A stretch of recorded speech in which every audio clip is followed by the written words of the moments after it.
up mga kachaka? Welcome back again sa aking another unboxing. So ito naman guys is Maybelline Instant Eraser Concealer. So bumili ako nito. I ordered this because isa talaga akong pambansang puyaters ng Pilipinas na tagabantay ng mga aswang ng bahay. So bumili talaga ako nito guys para sa aking eyebags. UPO. Actually kanina lang ito dumating. UP yung cartoon niya. Oh,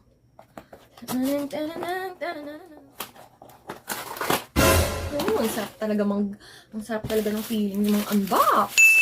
I think I was born to be an unboxing girl. Ito na siya. Ginagawa mo. So guys, matagal na tong Oso bag. Ngayon ko lang siya na binili kasi nabudol na naman ako kasi nang nag-trending siya ulit nakita ko sa TikTok at sa Shopee, laging naka-live selling. Naka-live selling?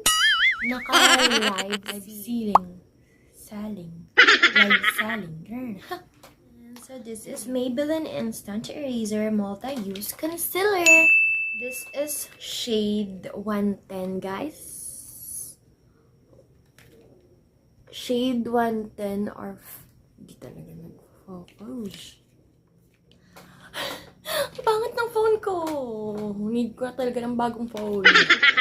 And this is shade 110. Pero kung walang ring light, guys, nag-focus naman to. Kasi meron kasi akong ring light. Kainis hindi siya nagpo-focus, guys. Basta yun. Fair yung shade nito, 110. Meron sa light ng mga skin tone, merong 120, 110, and 100. 120 sana yung una kong orderin kasi medyo may pagka-yellowish. Ayoko ng shade ng mga foundation na mga parang yellowish kasi basta mas lalo akong nagmumukhang maputla. Lapsiun, ganun. Kaya itong fair, yung natural ang kulay. Kasi maputi ako. This is 6 ml, 2028. Mag-expire. I don't know how to use this. First time ko lang itong bilhin. Yung may bilhin nila na ganito. Ito may direction siya. Pag ganun. Ayan. Bakit ganun? Do wala gagawa. Ayan na. Hanep, akala ko walang lumalabas. Amazing! Lumabas na yung... Ayan, lumabas na yung... Amazing, guys. Lumabas na yung foundation. Yan o, amazing. Amazing. Lumabas na yung foundation. Foundation! Ginagawa mo. Ay, oh my gosh. Nadamuan ko. Nadamihan ko, guys. Lagyan ko lang yung mga pimple marks. Yan. Medyo mabango siya. Parang ang refreshing na amoy. Pero nakita ko to sa sa Shopee yung babae maglagay ganito. Ayan, sa eye bags. Ginanyan ng babae, oh. Ginanyan, tapos yung ganyan. Whatever. No, damuan ko. Damihan ko, guys.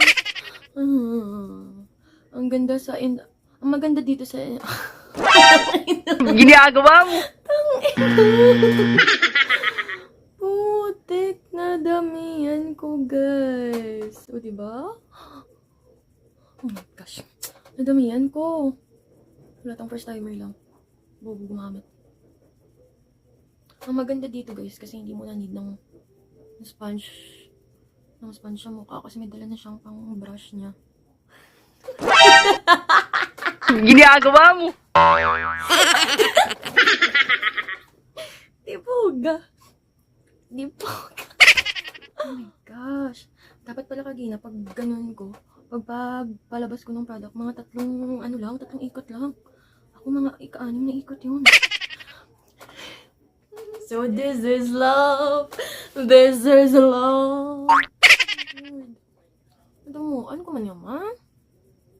Oh my god. Lagay ko na lang iba sa leeg. Kasi sayang. Yan, lagay ko na lang iba sa leeg. Kasi sayang. Lagi talaga akong epic fail. Hindi na siya madadala ng ano. Kailangan talaga ng sponge. Hindi na siya madadala lang ng brush niya. So, ayan guys. Damihan ko na naman. Like dun sa pag-sunscreen review ko. Kakainis. Kakainis talaga naman.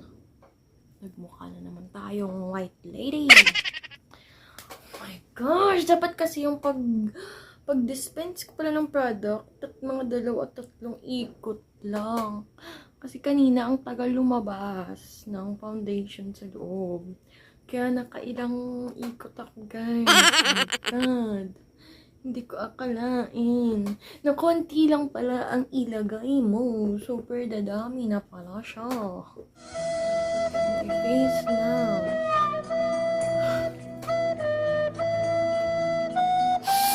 So this is love. Oh my God. Guys, kadamo-damo. Dito galing. Oh my God. Super tipid pala nito, guys.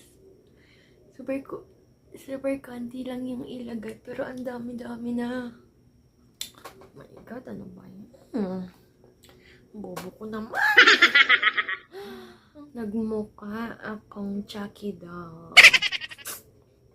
Ano siya, guys? But look at that. Compare kanina na parang kita pa yung mga impurities ng mukha ko. Yung mga pimple marks. Ngayon, naglighten na siya.